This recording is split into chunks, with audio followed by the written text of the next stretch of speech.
Welcome to Ancient Egyptian Hieroglyphs. Hieroglyphics were used as sacred writing, appearing on monuments, statues, and sacred papyrus texts. The earliest symbols that resemble hieroglyphs were on pottery dating back to 4000 BCE. This stylized form of signs and drawings was the only writing used from its ancient origins to the end of pharaonic history. Ancient Egyptians referred to hieroglyphs as the writing of the gods.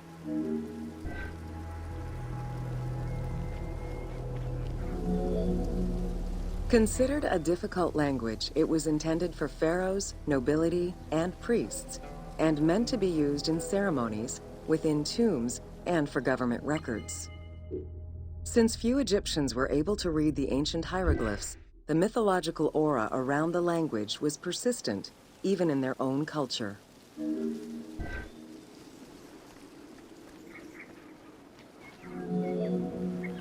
The structure of hieroglyphs offers insight into Egyptian culture, not just in what the translations say, but in the structure of the symbols themselves.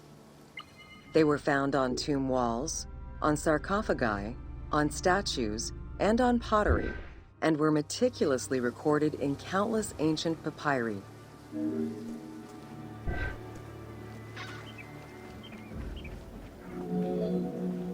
In many temples, priests would perform rituals and daily offerings. These were accompanied by hieroglyphs used as spells.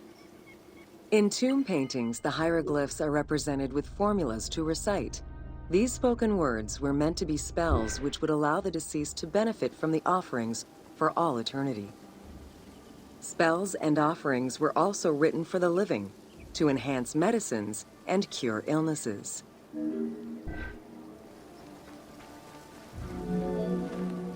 The most famous of ancient Egyptian documents is the Book of the Dead.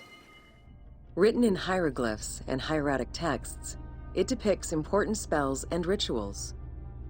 These spells were intended to ensure a smooth transition from life to death and allow the deceased to safely navigate the perils of the afterlife.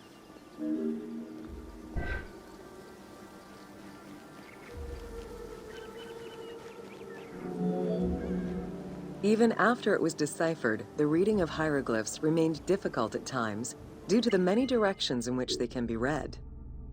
Depending on the orientation of the signs, hieroglyphs can be read left to right, right to left, horizontally or vertically, though never bottom to top.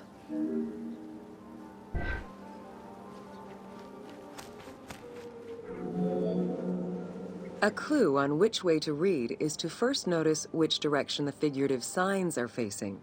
If a pictogram is looking to the right, then the reader is meant to start from the right and read towards the figure. Column text on a papyrus begins from the right, then goes top to bottom for each column.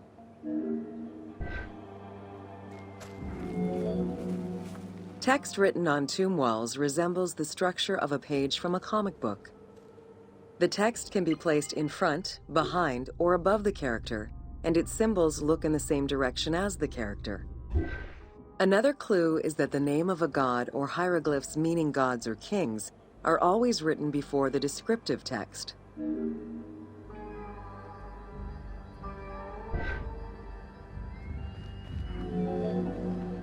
Compared to alphabetical languages, Egyptian hieroglyphs have more symbols. Confronted with the absence of vowels, the Egyptians invented a category of signs. When placed at the end of words, these signs help inform its meaning. For instance, a drawing of a lion will refer to a lion and also relate to the abstract concept of a lion as something dangerous or powerful.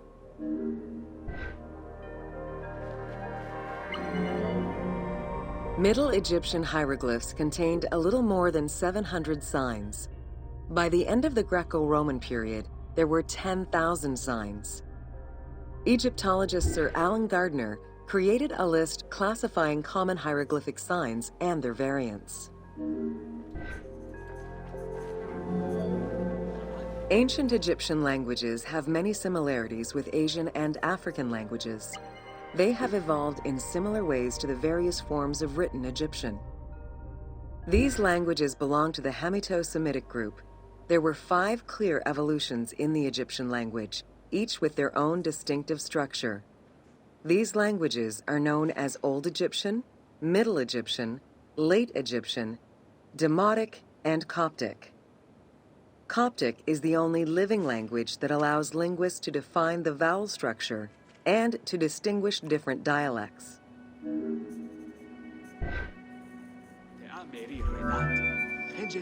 While hieroglyphs and hieratic script give us an idea as to how the ancient Egyptian language was structured and written, the way it was spoken is still up for debate. The team opted for English as the spoken language, with the characters using ancient Egyptian and Greek words and accents. The language that is spoken in the background by the crowds is largely based on Sir Alan Gardner's Egyptian grammar. To help resurrect a dead language, we consulted Egyptologists and dialogue coaches to establish our target sound, and cast actors with Arabic, Hebraic, and African backgrounds to bring the game to life.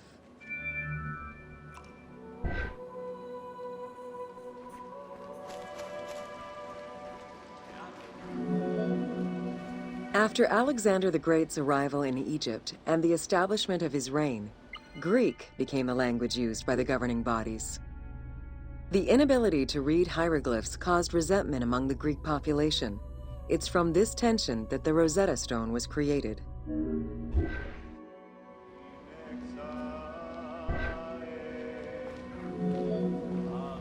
The spread of Christianity ended pharaonic culture and resulted in the destruction of its pagan monuments. This also marked the end of hieroglyphic writing and understanding.